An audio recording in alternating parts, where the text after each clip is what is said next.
ceramah di Masjid Baitur Rahmah di Pondok Labu. Saya contohkan begini, fisik manusia itu, makanya tadi kita nggak boleh sombong, artinya sabar, kita jadi nggak pakai buat maksiat. Fisik manusia itu semuanya kekuatannya ada batasannya. Apa batasannya? Manusia pasti pernah mengalami sakit. Ini bapak-bapak, saudara-saudara, termasuk ibu yang ada di sini nih, termasuk saya. Manusia nggak ada yang sehat terus-terusan, nggak ada. Makanya sering saya katakan di beberapa tempat, termasuk pengajian, kalau orang yang masih di bawah gocap, orang masih di bawah gocap, itu pantas kita nyebutnya si anu lagi sakit. Kalau di bawah gocap, umurnya 20, 30, 40, 50. Kalau ini kalau beliau ini kota, dewan kota, rumahnya gocap belum ini? Ya, semuhlis. Ada gocap belum? Mungkin masih gagal. Orang kalau di bawah gocap, orang di bawah 50, katanya si anu lagi sakit. Tapi kalau udah di atas 60, 70, 80, bukan lagi sakit, emang punya penyakit bawaan. Udah dari sononya udah. Makanya kembali kepada almarhum nih, saya refleks aja, ingat aja nih almarhum saya secara pribadi bisa menyaksikan beliau adalah orang yang soleh. Bapak Haji Rojali ini almarhum, saya bisa menyaksikan dan saya berani menyaksikan beliau adalah min ahlil khair. Orang yang soleh, orang yang taat ibadah. Makanya kalau pengen tahu, bapak, saudara-saudara, ibu sekalian, kalau pengen tahu orang soleh itu minimal sering kelihatan di masjid. Sering kelihatan di masjid. Lah orang kalau di masjid ngapain? Udah pakai logika kita aja dulu, nggak usah pakai dipikir-pikirin. Orang kalau di masjid ngapain emang? Kalau bukan dia ibadah. Lah kalau orang bukan di masjid pantas dia kagak ibadah. Lah kalau di masjid. Baik, bapak, saudara-saudara, ibu sekalian, ini saya mau pakai teori fikih nih. Ini kita takziah nggak apa-apa ya, humor-humor ya. Ini, saya mau pakai teori fikih nih. Orang kan sholat jamaah itu sunnah. Sholat berjamaah itu sunnah. Siapa yang sunnah itu? Yang sunnah itu kalau rumahnya jauh dari masjid. Gitu. Jadi sunnah muakkadah itu kalau sholatnya dia jauh dari masjid. Tapi kalau tetangga masjid, nggak usah sebut nama, nggak usah. Kebanyakan. Makanya saya pernah meleng ini. Kalau orang yang rumahnya jauh dari masjid itu sunnah muakkadah sholat di masjid. Tapi kalau tetangga masjid itu fardu kifayah. Levelnya tinggi itu, levelnya seperti kita nyolatin jenazah tadi, fardu kifayah. Makanya jangan mau doang rumah dekat masjid sholat kagak di. Kalau masalah dia sholat di masjid mau sendiri kayak mau jamaah kayak itu kan kalau berjamaah afdol doang. Tapi kalau status wajibnya wajib kifayah. Makanya andai kata nih tetangga masjid sepakat. Besok hari Minggu kita jangan ada yang sholat zuhur di masjid. Sepakat. Semuanya pada ngayap. Kemana ngayap? Sepakat. Mancing. Bu, mancing kalau kagak sabar kagak dapet. Makanya kalau kata penceramah bilang begini, kalau mancing kagak ada maju-majunya.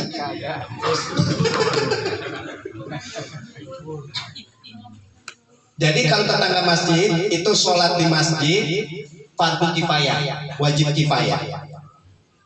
Berarti kalau sekitar masjid semuanya nggak ada yang sholat di masjid berdosa. Tapi atu aja ada yang sholat di masjid gugur, kayak sholat jenazah. Nah itu dia makanya.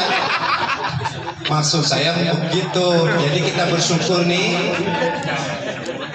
bapak, ibu-ibu. Makanya saya termasuk, saya kan di Cepete, tetangga masjid. Itu fardu kifayah, bukan sunnah lagi. Sholat di masjid fardu kifayah buat tetangga masjid. Yang ketiga nih, orang yang tinggal di masjid. Nah kalau kata tinggal di masjid, ini ada di sini mana amanan dikit nih. Jadi yang tinggal di masjid siapa itu? Marbut. Asalkan marbut itu orang yang terikat dengan kesibukan masjid. Cuma orang kita menyebutnya bukan marbut. Oh, serem mandik itu marbut. Padahal bahasa Arab marbut. Marbut itu yang terikat pribadinya dan kegiatannya dengan masjid. Orang yang tidur di masjid itu bukannya sunnah lagi sholat di masjid, bukannya fardu kifayah lagi sholat di masjid, akan tapi fardu ain. Makanya jangan dibalik ketika habis azan. Dicontoh dong nih, bukan bisa azan. Oh di musim mana? Marbut atau yang tinggal di masjid azan. Habis azan keluar. Lo orang-orang datang keluar, itu fardu ain dia. Sholat di masjid itu maksudnya begitu. Makanya bapak-bapak saudara-saudara kita ini tetangga masjid, kita bersyukur kalau di masjid itu ada marbut. Kadang-kadang yang bersihin dia, yang azan dia, yang qomat sampai sholat sedia dia. Nah ini maksud saya begitu ya. Nah ini kembali ke tadi nih, masya Allah almarhum, kembali pada almarhum nih, almarhum Bapak Haji Rojali. Ya tadi saya bilang, bahwa Bapak saudara-saudara begini. Kenapa saya bilang tadi saya gampang dan bisa menyaksikan, memberi kesaksian beliau itu adalah orang yang baik, orang yang soleh. Makanya di dalam bahasa agama lihat, ada hadis dalam kitab Riyadhus Shalihinnya Imam Nawawi. Kalau pengen lihat orang soleh, seminimalnya lihat aja dia sering ke masjid apa kagak. Gitu kan, kalau melihat orang soleh kan banyak ciri-cirinya. Orang soleh itu banyak. Ibu-ibu nanti kalau pengen dalemin dan pengen memahami lebih dalam lagi ciri-ciri orang soleh itu ada di dalam surat Luqman. Ya, jangan sekarang nyarinya, karena dengerin saya dulu. Ntar kalau mau dicari di surat Luqman itu terdapat ciri-ciri orang soleh banyak banget. Tapi di antara diungkapkan dalam hadis Nabi kita Muhammad SAW, ciri orang soleh itu adalah mu'allaqun bil masajid, orang yang terikat kegiatannya di masjid. Makanya sekali lagi kita memberi kesaksian bahwa almarhum ini ya sampai kita nutup ngaji ya kan, nutup pengajian beliau kan masih bareng sama kita, termasuk makannya bareng sama saya di samping saya. Masya Allah, udah saya beri kesaksian dan kita gampang memberi kesaksian beliau adalah min akhil khair. Amin ya robbal alamin. Udah dua dan ya. Jadi pertama tadi doain orang meninggal, yang kedua ya menciri khaskan orang soleh itu paling gampang adalah mu'allaqun bil masjid. Yang ketiga, bapak saudara-saudara, ibu-ibu yang kami muliakan, ini terakhir aja yang ketiga begini. Orang itu menjadi pengen orang baik, pengennya bukan buat dirinya sendiri. Udah nanti saya buka pelan-pelan. Kita itu pengen menjadi orang baik, kita pengen menjadi orang soleh, pengennya kan bukan kita doang. Oke, sekarang kita bawa bapak nih. Kita rajin ibadah, kita yang pengennya kan bukan kita doang yang rajin ibadah. Bini kita pengen rajin ibadah gitu. Udah kita rajin ibadah, bini rajin ibadah, anak pengen gitu maksud saya. Ini sementara ini sebelum saya terusin, paham nggak nih ibu-ibu? Jadi pengennya semuanya itu adalah ahli ibadah gitu. Suami rajin ibadah, istri rajin ibadah, anak rajin ibadah, mantu rajin ibadah, sampai cucu rajin ibadah. Itu termasuk keluarga sakinah yang beneran. Ini saya sekali lagi saya ungkapin ini.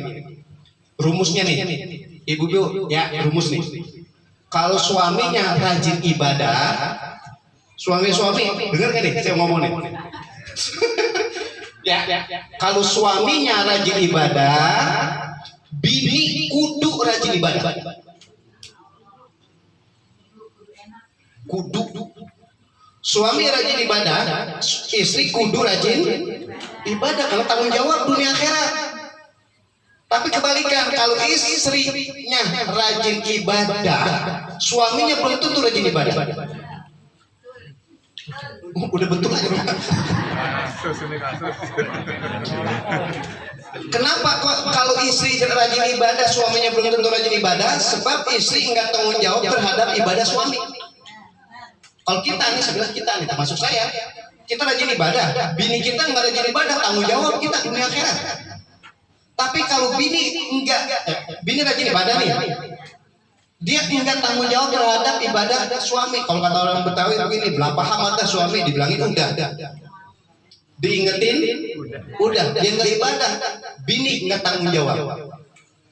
Tapi kan pengen kan, walladzina amanu wattaba'tuhum dzurriyyatuhum biimanin alhaqna bihim dzurriyyatahum.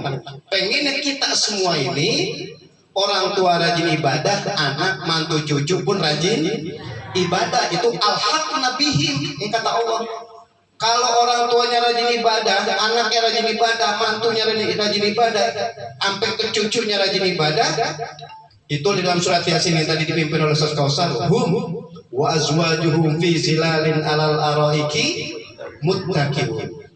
Kalau semuanya rajin ibadah, nanti di surga akan ketemu lagi. Amin ya rabbal alamin. Ini yang saya maksud ya, Bapak saudara-saudara sekalian.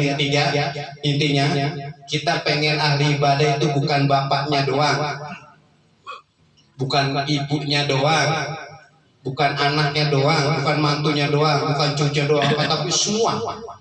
Maka sekali lagi mudah-mudahan kita doakan, dan ini sudah berlangsung. Saya termasuk tahu persis ya, di antara kehidupan beliau ini almarhum Bapak Haji Rojali, dari beliau sendiri saya yakin beliau adalah ahli ibadah, termasuk ya istri beliau, termasuk hampir setiap bulan ketemu di rumah Umi, ya termasuk anak-anaknya, termasuk mantu-mantunya, apalagi ini depan saya ini ya, Oji. Mudah-mudahan bisa meneruskan kegiatan-kegiatan kebaikan beliau.